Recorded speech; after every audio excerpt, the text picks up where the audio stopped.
100% રૂપાલાજીનું નિવેદન ખોટું જ હતું. બહુ દંભ કરવાનો મતલબ જ નથી. એ ખોટું જ હતું. એમને માફી માગી લીધી. માફી માગવા પછી જુદા જુદા પબ્લિક ડોમેનમાં માફી માગી. મીડિયાથી તો માગી જ માગી, પણ પબ્લિક ડોમેનમાં માગી.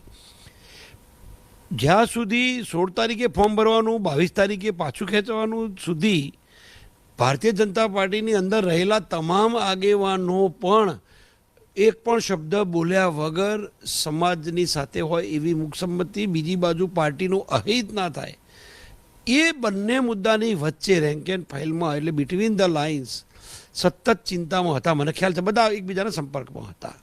બધા ઈચ્છતા હતા કે કંઈક આમાંથી રસ્તો નીકળે ને ચૂંટણીની રીતે થાય. ક્ષત્રિય સમાજ મોટાભાગે ભારતીય જનતા પાર્ટી સાથે જોડાયેલો છે. બધા જ છે એવું નથી કહેતો, પણ ચૂંટણીમાં પછી રાજકીય રોટલા શેકવા માટે બીજા લોકો દાખલ થયા. પછી સંકલન સમિતિમાં ખૂબ સારા લોકો પણ છે.